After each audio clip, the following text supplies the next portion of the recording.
Bismillahirrahmanirrahim. Assalamualaikum warahmatullahi wabarakatuh.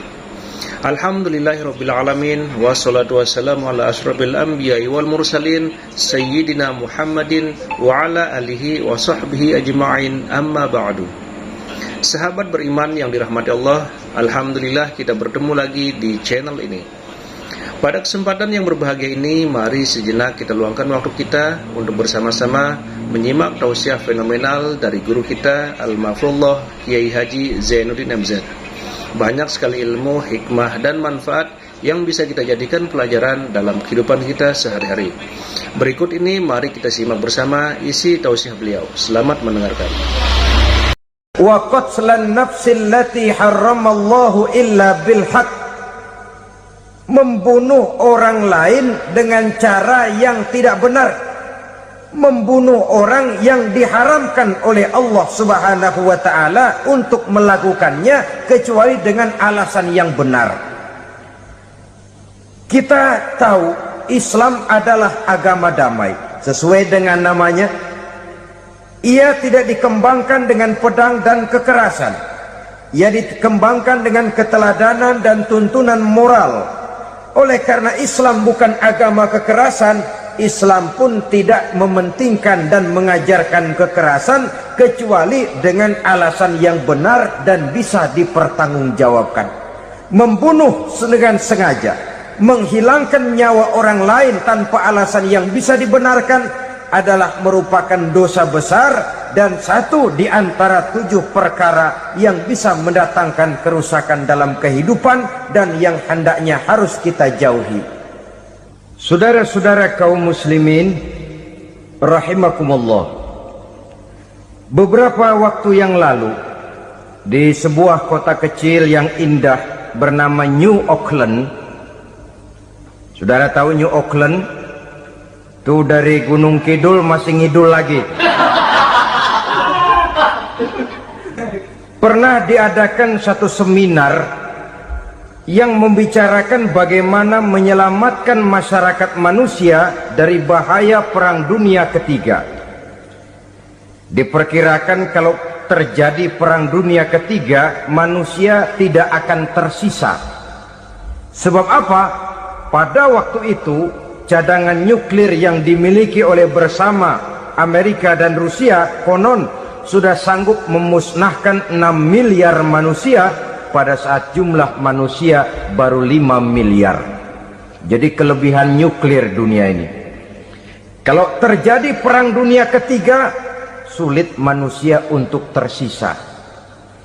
Maka dibahaslah di dalam seminar itu, wah, supaya tidak terjadi Perang Dunia Ketiga, maka perlombaan membuat senjata-senjata canggih, alat-alat pembunuh modern harus segera dibatasi. Dibahas, tidak mungkin kita membatasi perlombaan membuat senjata. Kenapa? Makin maju ilmu dan teknologi, makin canggih senjata yang ditemukan. Atom sudah meningkat menjadi nuklir, nuklir sudah meningkat menjadi neutron, dan kita tahu bom yang bernama neutron ini bom yang cukup membunuh tanpa perlu merusak. Artinya kalau dia diledakkan di kota kita ini, bangunan utuh, jembatan tidak ambruk, rumah-rumah tetap berdiri, tapi semua yang bernama hidup mati. Itu katanya lebih sopan dari bom atom. Sebab kalau si atom ini sudah membunuh, merusak pula. Neutron cukup membunuh saja tanpa perlu merusak. Jadi majunya senjata-senjata teknologi sebagai akibat yang logis dari kemajuan ilmu pengetahuan ini tidak bisa kita batasi. Dan memang sebenarnya yang bahaya bukan senjatanya, tapi manusia yang mengendalikan senjata itu. Mereka kembali kepada prinsip the man behind the gun. Bukan senjatanya yang bahaya, tapi manusia yang mengendalikan senjata itu yang bahaya. Walaupun senjatanya modern, katakanlah model M16 umpamanya, Kalau yang mengendalikannya orang beriman, insya Allah aman. Tapi biar megang cuma senapan angin, kalau yang megang orang brutal, ngeri kita deket-deket. Apalagi kalau memang bukan ahlinya menggunakan senjata, bisa ngeker kaki kena jidat.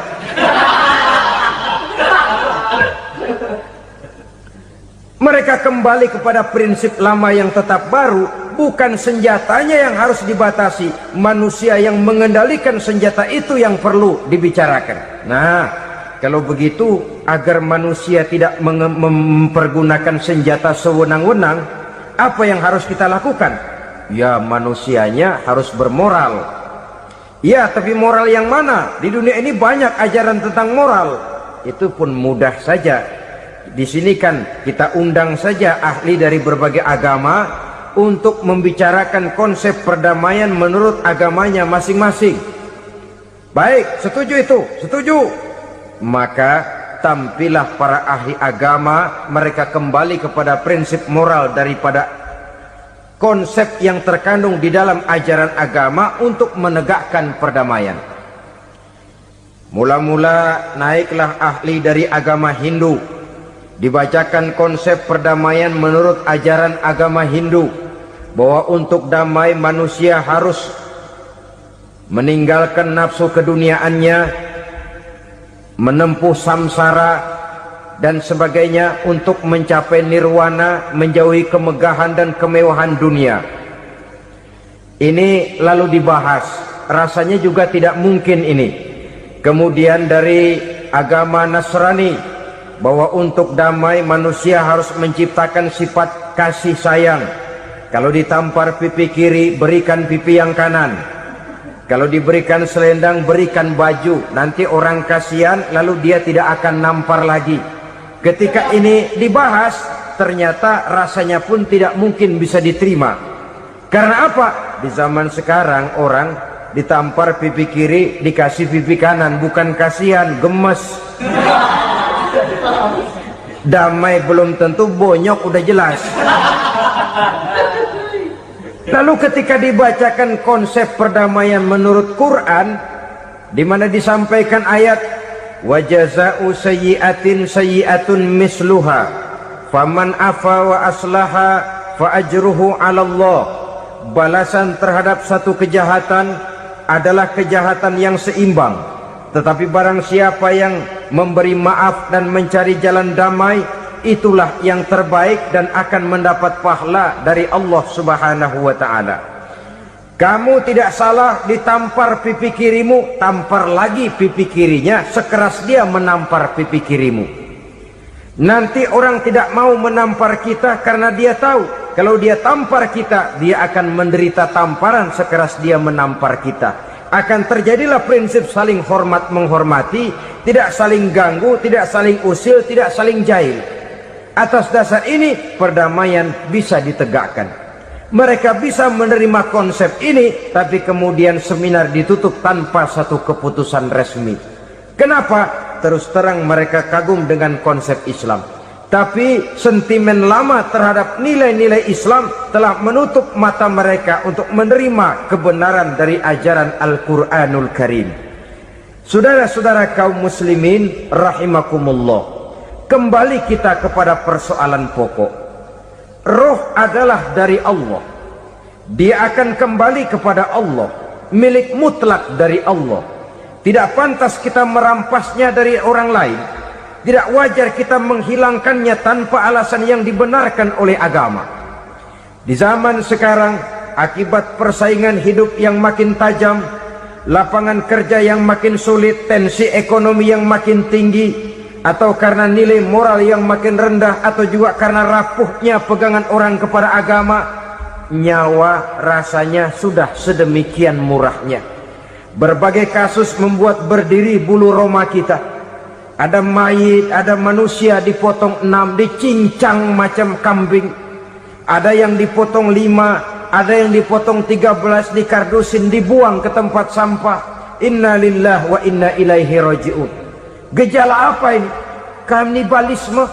Manusia sudah demikian sadisnya, manusia sudah sedemikian buasnya, sehingga sesama manusia diperlakukan seperti hewan. Padahal hewan sendiri belum pernah macan makan macan, bagaimanapun buasnya macan. Belum pernah serigala memakan serigala, bagaimanapun brutalnya serigala. Tetapi manusia makan manusia di zaman sekarang kadang jadi kenyataan dalam kehidupan kita. Kadang persoalannya remeh saja. Soal uang 200 perak, pisau bicara, nyawa melayang. Soal rokok sebatang, celurit bicara, nyawa melayang. Soal-soal yang sama sekali tidak prinsip, begitu mudah kita menghilangkan nyawa orang lain. Padahal Nabi pernah memperingatkan, apabila dua orang muslim sudah berkelahi dan berbunuh-bunuhan, al-qatil wal maqtul finnar, yang membunuh dan yang terbunuh dua-duanya neraka. Sahabat heran, ya Rasul, kalau yang membunuh masuk neraka itu sih wajar, tapi yang terbunuh kenapa neraka juga? Beliau menjawab, dua-duanya sudah punya niat untuk saling membunuh. Niatnya itu yang diponten. Yang terbunuh cuman lagi apes aja, keduluan dia. Umpama tidak terbunuh, pasti dia yang akan membunuh. Oleh karenanya al-qatil wal maqtul, yang membunuh dan yang dibunuh finnar, dua-duanya masuk ke dalam neraka. Islam menghormati kehidupan, tidak hanya terbatas kepada sesama muslim, orang-orang yang berlainan agama pun yang mau hidup berukun, damai, berdampingan dengan umat Islam, jiwa mereka, darah mereka dilindungi oleh nilai-nilai Islam yang disebut dengan kafir zimmi ini. Mengganggu mereka sama saja dengan mengganggu aku, kata Nabi. Jadi oleh karena itu, sayangilah sesama. Kehidupan adalah anugerah Allah, bukan wewenang kita untuk mencabutnya dari orang lain, bukan wewenang kita untuk merampas dan menghilangkannya dari orang lain. Apa yang tidak enak terjadi pada diri kita, begitu pula lah apabila terjadi pada diri orang lain. Sehingga Nabi mengatakan, la yu'minu ahadukum hatta yuhibba li akhihi ma yuhibbu li nafsihi. Belum dikatakan beriman seseorang kamu apabila dia belum mencintai saudaranya seperti ia mencintai dirinya sendiri. Apa yang enak dirasakan oleh orang lain, enak juga dirasakan oleh dia. Mengukur orang lain dengan diri sendiri. Kalau orang lain tanpa salah saya fitnah, kalau saya tanpa salah difitnah orang, enak apa enggak? Enggak, orang lain juga begitu. Kalau orang lain tanpa salah saya tempeleng kepalanya, enak apa tidak? Tidak. Orang lain juga begitu. Yang tidak enak terjadi pada diri kita, tentu tidak enak juga kalau terjadi pada orang lain. Mengukur orang lain dengan diri sendiri, sehingga tidak timbul sifat egois, tidak menari di atas bangkai orang lain, tidak mendirikan kebahagiaan di atas untayan air mata orang lain. Sehingga dengan demikian, saudara-saudara, dia bisa menghormati kehidupan, menghormati orang lain sebagaimana dia ingin dihormati. Untuk menghancurkan nilai-nilai iman, dibanjiri kita dengan paham-paham yang merusak dan mendangkalkan akidah, baik ia bernama materialisme, baik ia bernama sekularisme, baik ia bernama banjirnya maksiat dan munkarat, baik ia bernama banjirnya peradaban dan kebudayaan yang menghancurkan moral daripada anak-anak kita. Sedikit demi sedikit melenturkan dan melunturkan nilai-nilai keimanan kita, untuk kemudian pada waktunya nilai iman itu akan bertukar dan berganti menjadi nilai syirik kepada Allah Subhanahu wa ta'ala. Atau pada sisi lain, menjadikan yang selain Allah sebagai tujuan akhir daripada kehidupan kita. Sedangkan kita sama-sama maklum bahwa di dalam pandangan agama Islam, dosa yang tidak berampun, dosa yang terbesar, termasuk dalam kategori bapak moyangnya dosa, tidak lain adalah syirik, yakni menyekutukan Allah Subhanahu wa ta'ala. Pola penghancuran iman ini memang berstrategi. Ditawarkan kita kepada paham materialisme, paham kebendaan, di mana otak menempati urutan sebagai ranking pertama, Tuhan jatuh pada urutan kedua. Lalu menyusul kepada paham sekularisme, Allah dipisahkan dari seluruh kegiatan hidup ini, untuk pada gilirannya menjadikan yang selain Allah sebagai tujuan akhir daripada seluruh kegiatan hidup kita. Oleh karenanya, kewajiban menjaga nilai-nilai iman ini merupakan kewajiban yang mulia tetapi berat, tidak hanya untuk kita, tetapi juga bagaimana mewariskannya kepada anak-anak kita, generasi yang akan datang. Orang-orang tua bijaksana yang diceritakan di dalam Al-Quran, kalau sudah berpikir tentang anak-anaknya, pertanyaan yang paling mereka risaukan ialah, ma ta'buduna min ba'di. Anakku, kalau pada satu saat aku, ayahmu sudah tidak ada lagi di dunia ini, meninggalkan kamu semua, ma ta'buduna min ba'di, apa yang akan kamu sembah nak? Jikalau sekarang ayahmu masih mau ke masjid, masih mau melakukan rukuk dan sujud, masih beribadah menyembah Allah Subhanahu wa ta'ala, kalau orang tuamu sudah tidak ada, ma ta'buduna min ba'di, masihkah engkau mau datang ke masjid? Masihkah engkau mau rukuk dan sujud? Masihkah engkau mau menyembah Allah Subhanahu wa ta'ala? Pertanyaan ini yang dipikirkan oleh Nabi Yakub kepada putra-putranya. Pertanyaan ini yang diteruskan oleh Nabi Ibrahim kepada anak-anaknya. Pertanyaan ini yang diwariskan oleh generasi ulama salafus saleh kepada para generasi berikutnya. Bagaimana kita generasi sekarang? Kita orang-orang tua sekarang bukan berfikir ma ta'buduna min ba'di, malah yang kita fikirkan ma ta'kuluna min ba'di. Kalau bapak tidak ada nanti kamu makan apa nak? Perkara kamu nyembah apa? Urusan nomor 18. Yang penting kamu nanti hidup bisa makan nak. Maka kita sibuk mewariskan harta kepada anak-anak kita. Kita sibuk mewariskan kebun dan tanah kepada anak-anak kita. Kita sibuk mewariskan pabrik kepada anak-anak kita. Sementara kita lupa mewariskan intan yang paling mahal, mewariskan mutiara yang paling berharga, yaitu nilai iman kepada Allah Subhanahu wa ta'ala.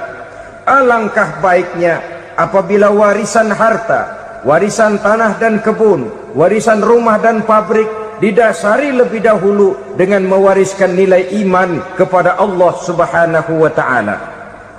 Sebagai orang-orang tua, kita boleh bersedih kalau anak kita tidak mengerti komputer. Kita boleh bersedih kalau anak kita tidak mengerti matematika. Kita boleh bersedih kalau anak kita tidak mengerti bahasa Inggris.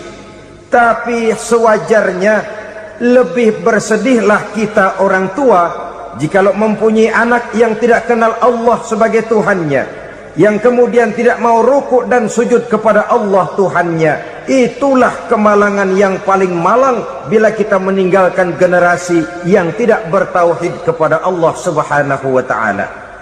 Betapapun anak kita tidak ngerti komputer, saudara, paling-paling kerugiannya cuma kerugian dunia. Masuk dia ke alam barzakh, munkar nakir tidak akan sempat tanya kau belajar komputer apa tidak. Kumpul dia di padang mahsyar, malaikat juga tidak akan tanya matematikamu nilainya berapa. Yang ditanya, kau kenal Allah, kau rukuk dan sujud kepadanya, kau pernah datang ke masjid. Oleh karena itu sekali lagi, menjaga nilai iman tidak hanya untuk kita, tetapi juga mewariskannya kepada anak-anak kita, generasi yang akan datang. Sungguh kemalangan yang paling besar apabila kita meninggalkan anak-anak kita. Mereka kita tinggalkan lemah ekonominya, itu tidak baik. Mereka kita tinggalkan lemah otaknya, itu pun akan membuat mereka tertinggal oleh yang lain. Tapi yang paling celaka, jikalau kita tinggalkan mereka dalam kondisi lemah imannya, rapuh akidahnya, tidak baik dan tidak betul keyakinan hidupnya. Oleh karena itu Nabi berpesan, jauhilah 7 perkara yang merusak. Yang pertama, syirik kepada Allah subhanahu wa ta'ala, menyekutukan Allah baik dalam ucapan, dalam keyakinan, ataupun dalam perbuatan. Ini perkara pertama yang termasuk 7 perusak besar di dalam kehidupan. Kalau sudah jatuh kita ke lembah syirik, bagaimanapun banyak kebaikan yang kita kerjakan, berjiwa sosial, bertangan pemurah, gemar menolong orang lain, kalau memang dasarnya syirik, maka seluruh kebaikan kita akan hancur, tidak akan ada nilainya dalam pandangan Allah subhanahu wa ta'ala. Dalam pandangan manusia, mungkin kita dicatat sebagai orang sosial, gemar menolong orang lain, tidak berpangku tangan melihat orang yang mendapat kesulitan.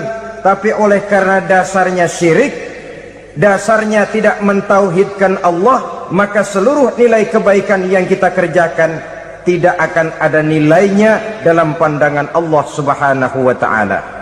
Maka jagalah iman kita, jangan sampai dihinggapi penyakit syirik yang bagaimana kecilnya sekalipun. Sekali lagi, baik syirik dalam bentuk ucapan, syirik dalam bentuk keyakinan, sampai kepada syirik dalam bentuk perbuatan, kita berhindar kepada sifat-sifat yang sedemikian itu. Karena apa? Dalam satu ayat Quran Allah subhanahu wa ta'ala menjelaskan, innallaha la yaghfiru ayyushraka bih wa yaghfiru ma duna dzalika liman yasha. Allah tidak akan memberi ampun kepada orang-orang yang menyekutukannya, tapi Allah masih mau memberikan ampun kepada dosa-dosa yang selain itu bagi orang-orang yang dikehendakinya. Dosa selain syirik, apabila kita bertaubat, Allah masih mau mengampuni. Tapi kalau sudah jatuh ke tempat syirik, itu sudah dosa yang tidak berampun. Taubatnya tidak lain melepas syirik, kembali kepada tauhid, berkeyakinan bahwa hanya ada Allah subhanahu wa ta'ala, Tuhan satu-satunya, yang lam yalid walam yulad walam yakul lahu kufuwan ahad. Tidak beranak, tidak pula diperanakkan, dan tidak satupun yang dapat menyerupai Tuhan Allah subhanahu wa ta'ala. Saudara-saudara kaum muslimin rahimakumullah, bahwa kita di zaman sekarang memang tidak menyembah berhala, ya. Bahwa kita tidak berterang-terangan mengatakan Tuhan lebih dari satu, memang. Bahwa kita tidak berkeyakinan Tuhan itu punya anak atau diperanakkan, tentu.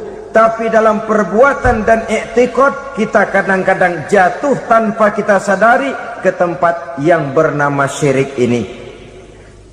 Oleh karenanya, di zaman di mana teknologi makin canggih, di mana kemajuan pembangunan makin menjangkau berbagai aspek kehidupan, diperlukan keseimbangan antara kemajuan fisik material dengan kemajuan mental spiritual. Apabila tidak ada keseimbangan, yang terwujud tentulah kepincangan, yang diawali dengan pincangnya cara kita berpikir, sehingga pada akhirnya akan mengarah kepada pincangnya cara kita berbuat dan bertindak di dalam kehidupan kita. Oleh karena itu Nabi berpesan, jauhilah sifat syirik, karena syirik merupakan dosa yang teramat besar. Ini sifat merusak yang pertama. Yang kedua, kata Nabi, wasihra, jauhilah sihir. Sihir ini juga termasuk perkara yang merusak kehidupan.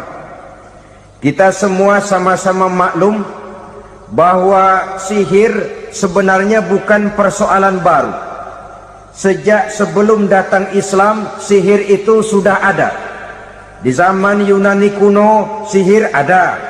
Di zaman Mesir kuno, di zaman Cina kuno, dan yang lain-lain yang serba kuno, sihir itu sudah ada.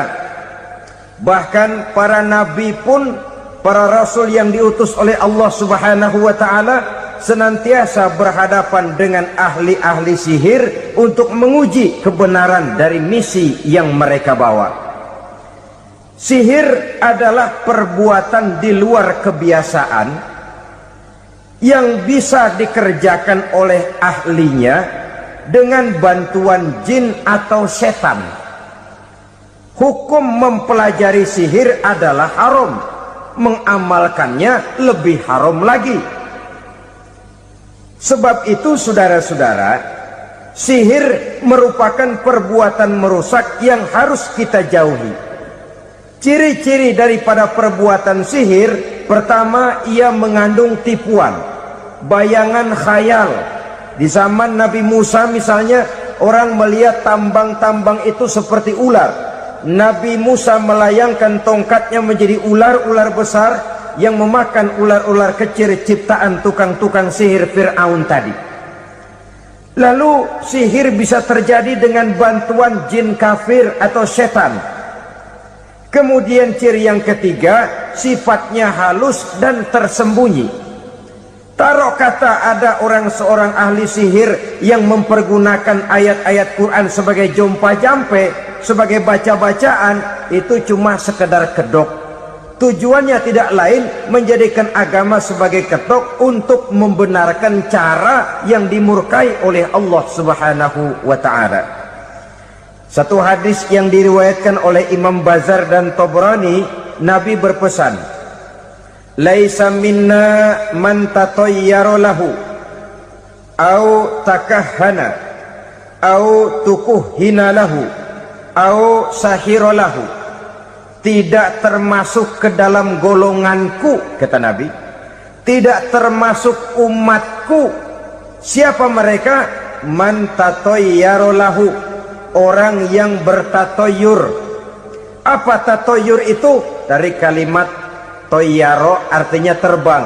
Toir biasa diartikan dengan burung. Tatoyaro percaya kepada suara-suara burung. Man tatayyara lahu, mempercayai, meyakini dengan benar-benar kepada suara beburungan. Kan suka ada itu, nah bunyi burung tuh, maling liwat.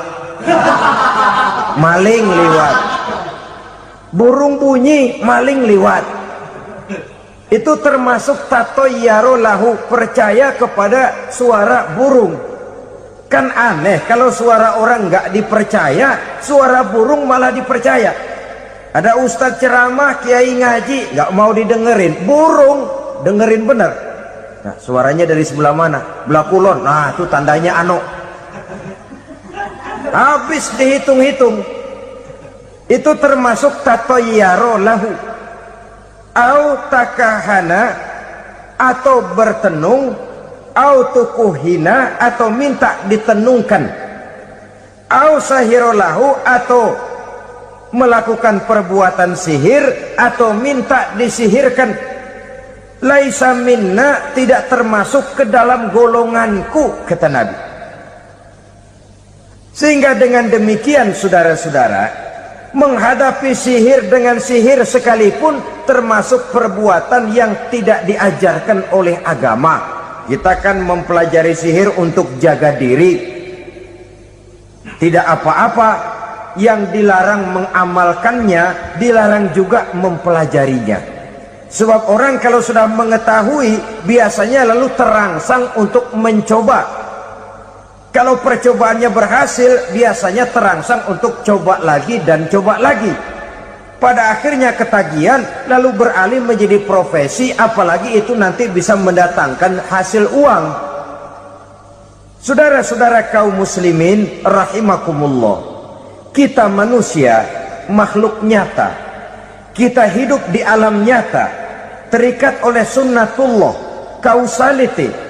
Oleh karenanya bagi kita keyakinan yang penuh, keikhlasan di dalam bertuhankan Allah, penyerahan diri sepenuhnya hanya kepadanya, itu sudah merupakan obat penangkal yang sangat ampuh agar kita tidak terkena penyakit-penyakit yang dibuat oleh setan dan para pembantunya.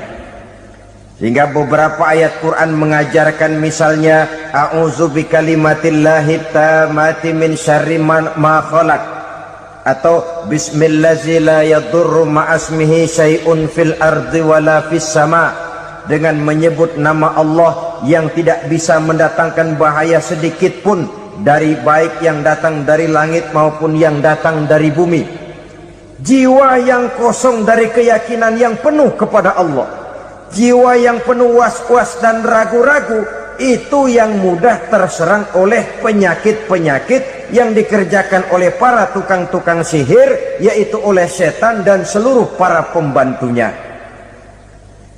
Kemudian hadis kedua yang diriwayatkan oleh Imam Ibnu Hibban, Nabi bersabda, la yadkhulul jannata mudminu khamrin wala mu'minu bisihrin wala qati'u rahmin.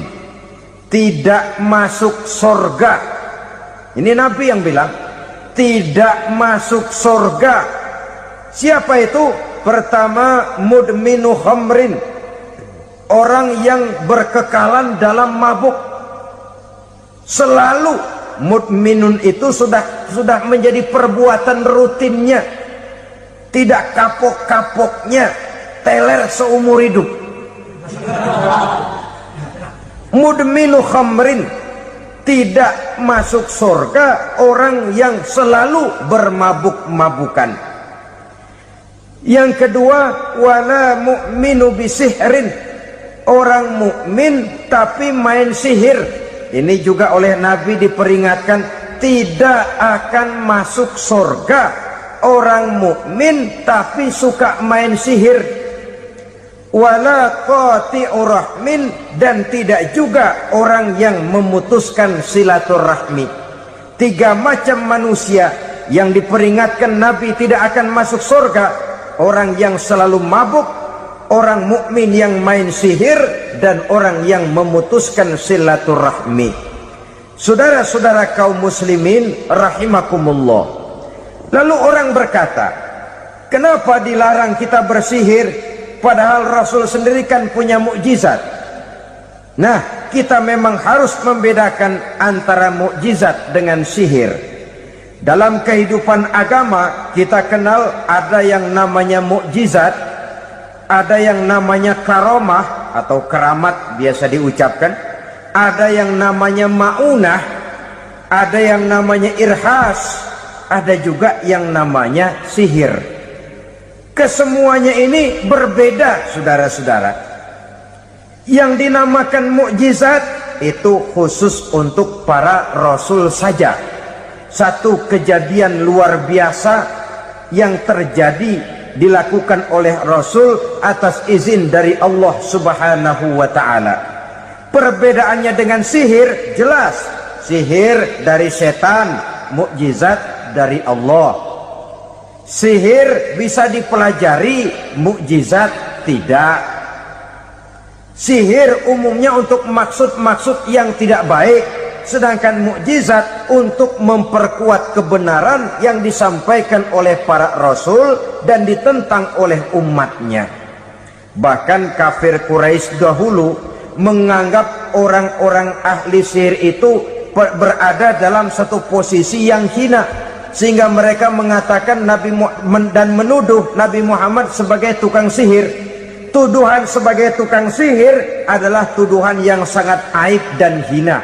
Di tengah masyarakat kufar jahiliyah, kedudukan tukang sihir dipandang sebagai kedudukan yang hina, sehingga mereka mengejek Nabi dengan sebutan tukang sihir. Jadi mukjizat hanya untuk Rasul saja. Kemudian karomah. Karomah ini asal kata dari karoma, kehormatan, kemuliaan yang diberikan Allah kepada hamba-hambanya yang rajin mendekatkan diri kepadanya. Oleh karena ketekunannya melaksanakan ibadah, Allah memberikan keistimewaan kepada orang itu, yang dengan keistimewaannya dia bisa mengerjakan yang tidak bisa dikerjakan oleh orang lain. Karomah hanya bisa dicapai dengan prestasi ibadah. Kalau sihir, mau ibadah apa enggak, asal dia belajar, bersatu dan berteman dengan setan, memenuhi persyaratan-persyaratan setan, biasanya lalu bisa. Sedangkan karomah tidak mungkin terwujud tanpa orang mendekatkan diri sedekat-dekatnya kepada Allah Subhanahu wa ta'ala. Maka kita lihat biasanya orang-orang yang punya ilmu sihir, mukanya rata-rata nggak enak dilihat, kumuh, jauh dari air wudhu, jauh dari sujud kepada Allah, malah berteman dengan setan, menjadi pelayan-pelayannya setan.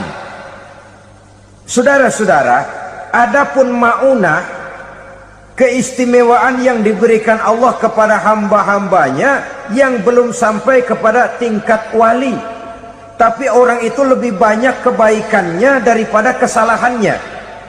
Umpamanya, saudara jalan bertiga di pinggir jalan, saudara ada pada posisi di tengah, lalu bertiga ini ketabrak mobil. Menurut perhitungan saudara mati lebih dahulu, tapi terjadi hal yang aneh, dua teman saudara mati, saudara malah cuma luka dan lecet sedikit saja. Apa itu? Kalau kita lebih banyak kebaikannya daripada kesalahannya, itu yang dinamakan maunah, pertolongan yang diberikan Allah kepada hamba-hambanya yang lebih banyak kebaikannya daripada kesalahannya. Sedangkan yang dinamakan irhas, kejadian luar biasa pada diri seseorang pada waktu dia masih kecil, yang menunjukkan tanda-tanda keistimewaannya. Itu umumnya pada para nabi pada usia kecilnya sudah ada irhas, tanda-tanda istimewa. Jelas baik mukjizat, karomah, maunah maupun irhas berbeda dengan sihir. Sihir ini jelas saja merupakan bantuan dan persekutuan antara manusia dengan setan. Padahal setan, kata Allah dalam Al-Quran, innahu lakum aduwwum mubin, sesungguhnya setan bagi kamu adalah musuh yang sangat jelas. Saudara-saudara kaum muslimin rahimakumullah, di zaman sekarang dalam menghadapi beban kehidupan yang makin pelik, menghadapi stres yang tidak kunjung selesai, menghadapi persoalan-persoalan yang teramat berat, orang sering mencari jalan keluar kepada hal-hal yang menurut pendapatnya bisa meringankan beban moralnya itu. Pergilah dia mencari sesuatu yang dapat meringankan bebannya, dan tidak jarang yang jatuh ke pangkuan tukang-tukang tenung, ke pangkuan tukang-tukang sihir, yang mereka itu oleh Quran dijelaskan kadzabal munajjimun walau sodaku. Tukang-tukang tenung, tukang-tukang sihir, mereka itu bohong walaupun benar. Maksudnya bohong walaupun benar, artinya kalau yang mereka kerjakan benar, itu sih kebenaran. Benar dengan kebenaran itu lain. Kebenaran, kebetulan bisa, tapi tidak untuk selalu. Apalagi kalau itu sudah membahayakan kehidupan orang lain. Jadi oleh karena itu Nabi berpesan, jauhilah daripada sihir. Kalau sudah jauhilah dari sihir, artinya ya jauhilah daripada mempelajarinya, jauhilah daripada bergaul dengan orang-orang yang ahli di bidang itu, karena dari pergaulan segalanya bisa menular. Baiklah saudara, ini yang kedua. Yang ketiga pesan Nabi, wa qatlan nafsil lati harramallahu illa bil haq, membunuh orang lain dengan cara yang tidak benar, membunuh orang yang diharamkan oleh Allah Subhanahu wa ta'ala untuk melakukannya kecuali dengan alasan yang benar. Kita tahu Islam adalah agama damai, sesuai dengan namanya. Ia tidak dikembangkan dengan pedang dan kekerasan. Ia dikembangkan dengan keteladanan dan tuntunan moral. Oleh karena Islam bukan agama kekerasan, Islam pun tidak mementingkan dan mengajarkan kekerasan kecuali dengan alasan yang benar dan bisa dipertanggungjawabkan. Membunuh dengan sengaja, menghilangkan nyawa orang lain tanpa alasan yang bisa dibenarkan, adalah merupakan dosa besar dan satu di antara 7 perkara yang bisa mendatangkan kerusakan dalam kehidupan dan yang hendaknya harus kita jauhi. Saudara-saudara kaum muslimin rahimakumullah, beberapa waktu yang lalu di sebuah kota kecil yang indah bernama New Auckland. Saudara tahu New Auckland? Tuh dari Gunung Kidul masih ngidul lagi. Pernah diadakan satu seminar yang membicarakan bagaimana menyelamatkan masyarakat manusia dari bahaya Perang Dunia Ketiga. Diperkirakan kalau terjadi Perang Dunia Ketiga, manusia tidak akan tersisa. Sebab apa? Pada waktu itu cadangan nuklir yang dimiliki oleh bersama Amerika dan Rusia konon sudah sanggup memusnahkan 6 miliar manusia pada saat jumlah manusia baru 5 miliar. Jadi kelebihan nuklir dunia ini. Kalau terjadi Perang Dunia Ketiga, sulit manusia untuk tersisa. Maka dibahaslah di dalam seminar itu, wah, supaya tidak terjadi Perang Dunia Ketiga, maka perlombaan membuat senjata-senjata canggih, alat-alat pembunuh modern harus segera dibatasi. Dibahas, tidak mungkin kita membatasi perlombaan membuat senjata. Kenapa? Makin maju ilmu dan teknologi, makin canggih senjata yang ditemukan. Atom sudah meningkat menjadi nuklir, nuklir sudah meningkat menjadi neutron, dan kita tahu bom yang bernama neutron ini bom yang cukup membunuh tanpa perlu merusak. Artinya kalau dia diledakkan di kota kita ini, bangunan utuh, jembatan tidak ambruk, rumah-rumah tetap berdiri, tapi semua yang bernama hidup mati. Itu katanya lebih sopan dari bom atom. Sebab kalau si atom ini sudah membunuh, merusak pula. Neutron cukup membunuh saja tanpa perlu merusak. Jadi majunya senjata-senjata teknologi sebagai akibat yang logis dari kemajuan ilmu pengetahuan ini tidak bisa kita batasi. Dan memang sebenarnya yang bahaya bukan senjatanya, tapi manusia yang mengendalikan senjata itu. Mereka kembali kepada prinsip the man behind the gun. Bukan senjatanya yang bahaya, tapi manusia yang mengendalikan senjata itu yang bahaya. Walaupun senjatanya modern, katakanlah model M16 umpamanya, kalau yang mengendalikannya orang beriman, insya Allah aman. Tapi biar megang cuma senapan angin, kalau yang megang orang brutal, ngeri kita deket-deket.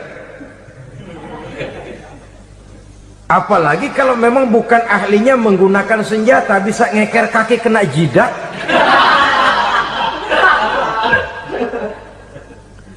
Mereka kembali kepada prinsip lama yang tetap baru. Bukan senjatanya yang harus dibatasi, manusia yang mengendalikan senjata itu yang perlu dibicarakan. Nah, kalau begitu, agar manusia tidak mempergunakan senjata sewenang-wenang, apa yang harus kita lakukan? Ya, manusianya harus bermoral. Ya, tapi moral yang mana? Di dunia ini banyak ajaran tentang moral. Itu pun mudah saja. Di sini kan kita undang saja ahli dari berbagai agama untuk membicarakan konsep perdamaian menurut agamanya masing-masing. Baik, setuju itu, setuju. Maka tampillah para ahli agama, mereka kembali kepada prinsip moral daripada konsep yang terkandung di dalam ajaran agama untuk menegakkan perdamaian. Mula-mula naiklah ahli dari agama Hindu. Dibacakan konsep perdamaian menurut ajaran agama Hindu, bahwa untuk damai manusia harus meninggalkan nafsu keduniaannya, menempuh samsara dan sebagainya untuk mencapai nirwana, menjauhi kemegahan dan kemewahan dunia. Ini lalu dibahas, rasanya juga tidak mungkin ini. Kemudian dari agama Nasrani, bahwa untuk damai manusia harus menciptakan sifat kasih sayang. Kalau ditampar pipi kiri, berikan pipi yang kanan. Kalau diberikan selendang, berikan baju. Nanti orang kasihan, lalu dia tidak akan nampar lagi. Ketika ini dibahas, ternyata rasanya pun tidak mungkin bisa diterima. Karena apa? Di zaman sekarang orang ditampar pipi kiri, dikasih pipi kanan. Bukan kasihan, gemes. Damai belum tentu, bonyok udah jelas. Lalu ketika dibacakan konsep perdamaian menurut Quran, di mana disampaikan ayat wa jazaa'u sayyi'atin sayyi'atun misluha faman afa wa aslaha fa ajruhu 'ala Allah. Balasan terhadap satu kejahatan adalah kejahatan yang seimbang, tetapi barang siapa yang memberi maaf dan mencari jalan damai, itulah yang terbaik dan akan mendapat pahala dari Allah Subhanahu wa ta'ala. Kamu tidak salah ditampar pipi kirimu, tampar lagi pipi kirinya sekeras dia menampar pipi kirimu. Nanti orang tidak mau menampar kita karena dia tahu kalau dia tampar kita, dia akan menderita tamparan sekeras dia menampar kita. Akan terjadilah prinsip saling hormat menghormati, tidak saling ganggu, tidak saling usil, tidak saling jahil. Atas dasar ini perdamaian bisa ditegakkan. Mereka bisa menerima konsep ini, tapi kemudian seminar ditutup tanpa satu keputusan resmi. Kenapa? Terus terang mereka kagum dengan konsep Islam, tapi sentimen lama terhadap nilai-nilai Islam telah menutup mata mereka untuk menerima kebenaran dari ajaran Al-Quranul Karim. Saudara-saudara kaum muslimin rahimakumullah, kembali kita kepada persoalan pokok. Roh adalah dari Allah, dia akan kembali kepada Allah, milik mutlak dari Allah. Tidak pantas kita merampasnya dari orang lain. Tidak wajar kita menghilangkannya tanpa alasan yang dibenarkan oleh agama. Di zaman sekarang, akibat persaingan hidup yang makin tajam, lapangan kerja yang makin sulit, tensi ekonomi yang makin tinggi, atau karena nilai moral yang makin rendah, atau juga karena rapuhnya pegangan orang kepada agama, nyawa rasanya sudah sedemikian murahnya. Berbagai kasus membuat berdiri bulu roma kita. Ada mayit, ada manusia dipotong 6, dicincang macam kambing. Ada yang dipotong 5, ada yang dipotong 13, dikardusin, dibuang ke tempat sampah. Inna lillahi wa inna ilaihi raji'un. Gejala apa ini? Kanibalisme. Manusia sudah demikian sadisnya, manusia sudah sedemikian buasnya, sehingga sesama manusia diperlakukan seperti hewan. Padahal hewan sendiri belum pernah macan makan macan, bagaimanapun buasnya macan. Belum pernah serigala memakan serigala, bagaimanapun brutalnya serigala. Tetapi manusia makan manusia di zaman sekarang kadang jadi kenyataan dalam kehidupan kita. Kadang persoalannya remeh saja, soal uang 200 perak, pisau bicara, nyawa melayang. Soal rokok sebatang, celurit bicara, nyawa melayang. Soal-soal yang sama sekali tidak prinsip, begitu mudah kita menghilangkan nyawa orang lain. Padahal Nabi pernah memperingatkan, apabila dua orang muslim sudah berkelahi dan berbunuh-bunuhan, al-qatil wal maktul finnar, yang membunuh dan yang terbunuh dua-duanya neraka. Sahabat heran, ya Rasul, kalau yang terbunuh, kalau yang membunuh masuk neraka itu sih wajar, tapi yang terbunuh kenapa neraka juga? Beliau menjawab, dua-duanya sudah punya niat untuk saling membunuh. Niatnya itu yang diponten. Yang terbunuh cuman lagi apes aja, keduluan dia. Umpama tidak terbunuh, pasti dia yang akan membunuh. Oleh karenanya al-qatil wal maktul, yang membunuh dan yang dibunuh finnar, dua-duanya masuk ke dalam neraka. Islam menghormati kehidupan, tidak hanya terbatas kepada sesama muslim, orang-orang yang berlainan agama pun yang mau hidup berukun, damai, berdampingan dengan umat Islam, jiwa mereka, darah mereka dilindungi oleh nilai-nilai Islam yang disebut dengan kafir zimmi ini. Mengganggu mereka sama saja dengan mengganggu aku, kata Nabi. Jadi oleh karena itu, sayangilah sesama. Kehidupan adalah anugerah Allah, bukan wewenang kita untuk mencabutnya dari orang lain, bukan wewenang kita untuk merampas dan menghilangkannya dari orang lain. Apa yang tidak enak terjadi pada diri kita, begitu pula lah apabila terjadi pada diri orang lain. Sehingga Nabi mengatakan, la yu'minu ahadukum hatta yuhibba li akhihi ma yuhibbu li nafsihi. Belum dikatakan beriman seseorang kamu apabila dia belum mencintai saudaranya seperti ia mencintai dirinya sendiri. Apa yang enak dirasakan oleh orang lain, enak juga dirasakan oleh dia. Mengukur orang lain dengan diri sendiri. Kalau orang lain tanpa salah saya fitnah, kalau saya tanpa salah difitnah orang, enak apa enggak? Enggak, orang lain juga begitu. Kalau orang lain tanpa salah saya tempeleng kepalanya, enak apa tidak? Tidak. Masya Allah, sangat luar biasa tausiah yang sudah disampaikan oleh guru kita Al-Maghfurullah Kiai Haji Zainuddin MZ. Sahabat beriman yang dimuliakan Allah, tetaplah di channel ini karena kajian ini belum selesai dan masih banyak lagi hal-hal menarik yang akan disampaikan oleh beliau. Tetaplah di channel ini dan mari kita lanjutkan kembali. Selamat mendengarkan. Orang lain juga begitu. Yang tidak enak terjadi pada diri kita, tentu tidak enak juga kalau terjadi pada orang lain. Mengukur orang lain dengan diri sendiri, sehingga tidak timbul sifat egois, tidak menari di atas bangkai orang lain, tidak mendirikan kebahagiaan di atas untayan air mata orang lain. Sehingga dengan demikian saudara-saudara, dia bisa menghormati kehidupan, menghormati orang lain sebagaimana dia ingin dihormati. Inilah perbuatan ketiga yang merusak, membunuh orang lain dengan yang diharamkan Allah tanpa alasan yang benar. Yang ketiga. Kemudian yang keempat, perbuatan merusak wa aklar riba, makan riba. Hidup adalah tolong menolong. Bahasa kerennya take and give katanya. Saling memberi dan saling menerima. Nabi mengajarkan, man kuraba kurbatan min kurabid dunia karaballahu lahu kurbatan min kurabi yaumal qiyamah. Wallahu fi aunil abdi madamal abdu fi auni akhihi. Siapa yang meringankan beban dari beban-beban yang derita seseorang di dalam kehidupan dunia, Allah akan meringankan bebannya daripada beban-beban yang harus dipikulnya di hari kiamat nanti.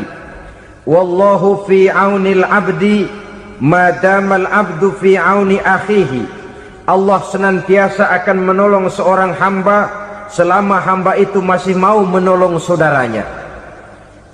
Allah selalu akan menolong seorang hamba selama hamba itu masih mau menolong saudaranya. Apabila kita sudah berpangku tangan terhadap kesulitan orang lain, biasanya pun pada saat kita mendapat kesulitan, kita akan sulit juga memperoleh pertolongan. Nah, riba alias renten, kedoknya adalah menolong orang, tapi sama juga bulu buntutnya dilepas, palanya dicekek. Menolong orang pada akhirnya menjadi beban bagi seseorang, dan memang mencari orang-orang yang berada dalam posisi kesulitan.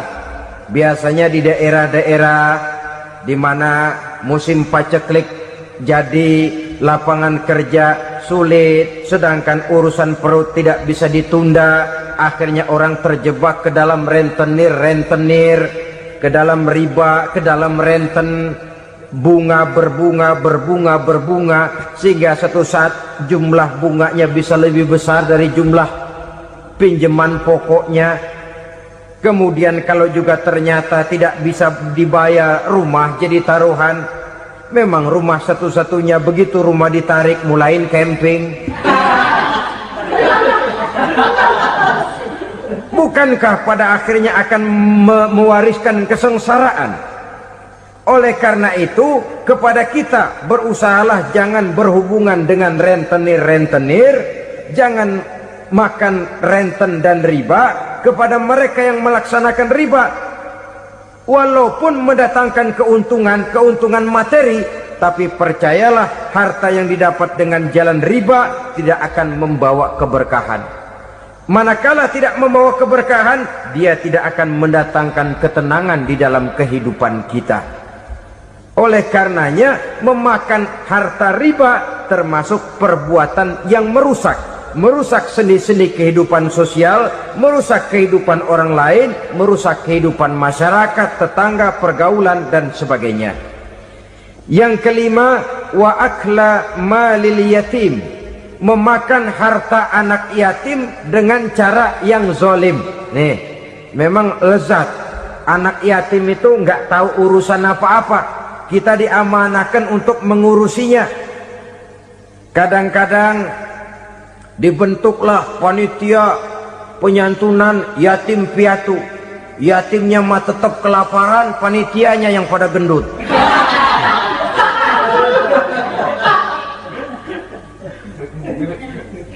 Padahal memakan harta anak yatim termasuk perbuatan dosa besar, dan menjantuni yatim merupakan perbuatan mulia.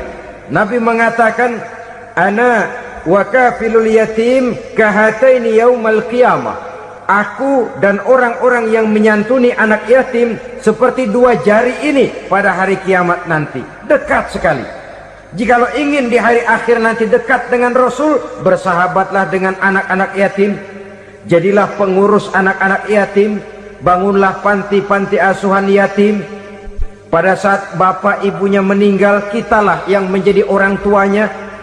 Bahkan sedemikian besar perhatian Islam terhadap anak-anak yatim ini, sehingga Quran memberikan peringatan, ara'aital ladzi yukadzibu biddin fadzalikal ladzi yad'ul yatim wa la yahuddu ala ta'amil miskin. Tahukah kamu siapa orang yang mendustakan agama? Beragama tapi dianggap dusta, solatnya dusta, puasanya dusta, karena agamanya sudah berdusta. Siapa mereka? Fazalikal ladzi yad'ul yatim, orang yang menyia-nyiakan anak yatim, wala yahuddu ala ta'amil miskin, dan tidak pernah memberi makan kepada orang-orang yang menderita kemiskinan. Menyia-nyiakan, meninggalkan anak yatim termasuk perbuatan yang divonis kita sebagai orang yang mendustakan agama. Saudara-saudara kaum muslimin rahimakumullah, maka sangat dicela mengeksploitir anak-anak yatim, menjadikan mereka sebagai kedok untuk mencari kekayaan pribadi. Tetapi jikalau ikhlas, ganjarannya sangat besar, nilai pahalanya sangat besar. Menyantuni yatim tidak hanya setahun sekali. Kalau Muharram pakai istilah lebaran yatim, dibentuklah panitia, diberilah beras, uang 45.000 rupiah, alhamdulillah. Tapi jangan lupa, si yatim tidak hidup cuma satu hari. Dia tidak hidup cuma di bulan Muharram saja, dia hidup 12 bulan dalam setahun. Sebagaimana anak-anak yang lain, dia juga berhak punya masa depan. Dia juga berhak menikmati bangku sekolah. Dia berhak mengenyam arti dan makna pendidikan. Dia berhak membekali diri dengan ilmu dan pengetahuan seperti halnya anak-anak yang lain. Maka kita yang diberikan keluasan oleh Allah, ingatlah itu, bersahabatlah dengan anak-anak yatim, santuni mereka. Perkara setahun sekali di bulan Muharram, alhamdulillah, itu bagus, bin Thayyib alias baik. Tapi tentu dan tentu sekali lagi, si yatim tidak hanya hidup di bulan Muharram. Dia hidup 12 bulan dalam setahun, 24 jam di dalam sehari. Oleh karenanya, menyia-nyiakan mereka pada saat posisi kita memang mampu, akan memojokkan kita dalam satu posisi di mana kita dianggap sebagai orang yang mendustakan agama. Memakan harta anak yatim dengan cara yang zolim. Bapaknya udah meninggal, kebunnya lebar, anaknya dikelecehin. Nah, dah kamu nggak usah pusing, nanti saya yang ngurus. Akhirnya bukan ngurus, nguras. Si yatim mungkin tidak tahu bahwa dia disia-siakan, haknya diambil, miliknya dizolimi. Tapi Allah yang akan membalasnya dengan seadil-adilnya. Maka makan harta anak yatim biasanya balasannya tokcer bin paten. Nggak banyak selang tempo itu, nggak percaya cobain dah. Nyobain aja kan nggak bayar, umpama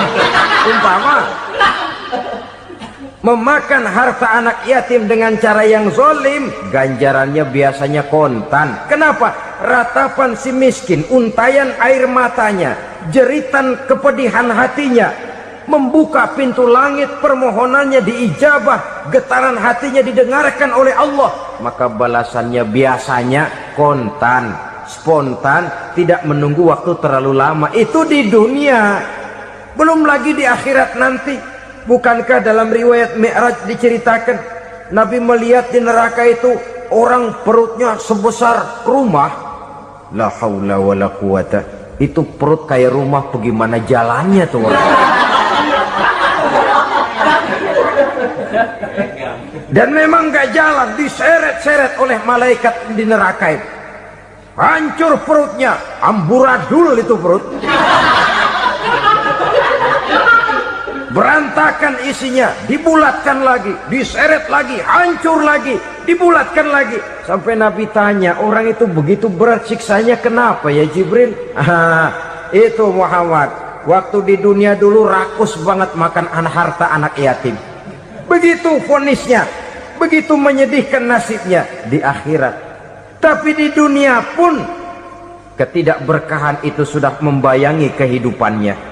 Oleh karena itu, kepada saudara-saudara yang mendapat titipan anak yatim, berbahagialah, karena semulia-mulia rumah adalah rumah yang di dalamnya ada anak yatim yang disantuni. Sehina-hina rumah adalah rumah di mana di dalamnya ada anak yatim yang disia-siakan. Begitu kata Nabi kita. Rumah yang paling mulia dalam pandangan Allah, rumah yang di dalamnya ada anak yatim yang disantuni.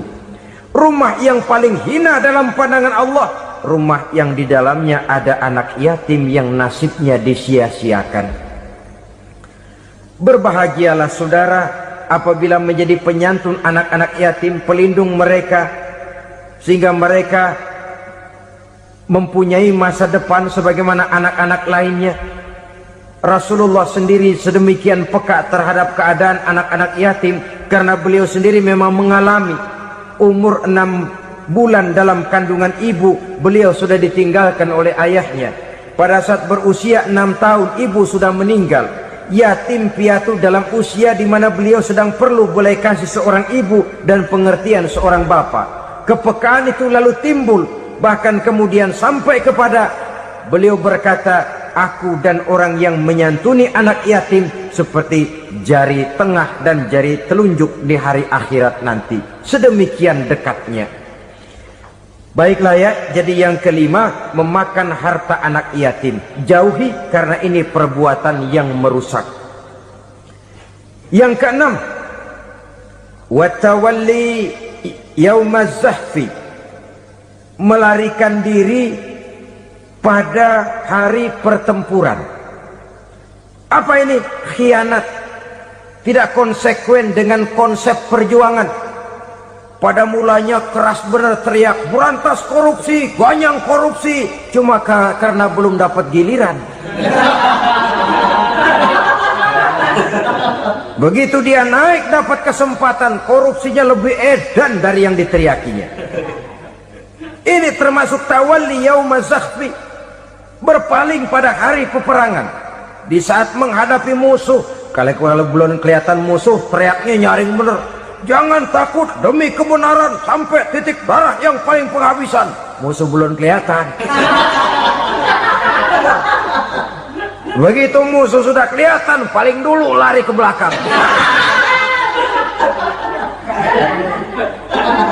Kalau diajak berjuang ada saja alasannya. Sehingga Quran memberikan peringatan kepada kita semua. Mengapa kamu ini berat? Kalau sudah diajak berjuang di jalan Allah, kakimu seperti terhunjam berakar di perut bumi. Berat untuk melangkah berjuang. Lari dari pertempuran tidak konsekuen dengan konsepsi perjuangan. Mau enaknya saja dalam kondisi yang sulit lalu berpangku tangan. Ini termasuk ciri munafik yang di dalam Al-Quran disindir dengan bahasa kullama adha'a lahum masyaufi wa iza azlama alaihim qamu. Waktu terang mereka jalan, giliran gelap mereka mandek.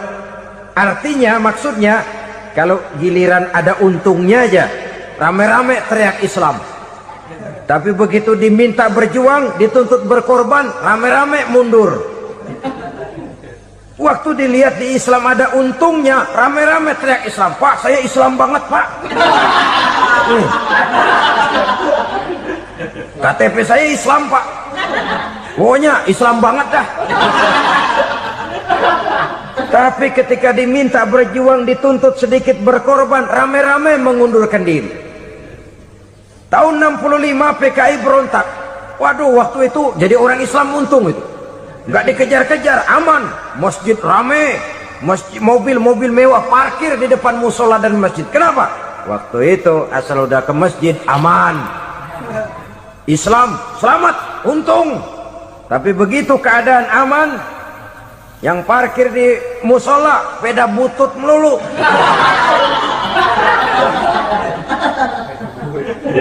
Waktu terang mereka jalan, waktu gelap mereka berhenti. Dikala di Islam ada untungnya, baru wah Islam bagus, Islam hebat. Tapi waktu dilihat ada kerugian, jangan bawa-bawa Islam dah.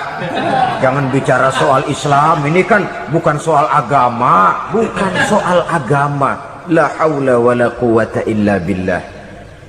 Beragama kita ambil talfik fid din, mengambil yang enteng-enteng saja dalam urusan beragama ini. Tidak konsekuen kita dengan Islam kita. Seolah kita mau memilih mana yang terasa cocok sama selera kita, kita teriak Islam. Beratan aja dikit, rame-rame berpaling. Itu termasuk tawalli yaumaz zahfi, para pengkhianat mental-mental hipokrit.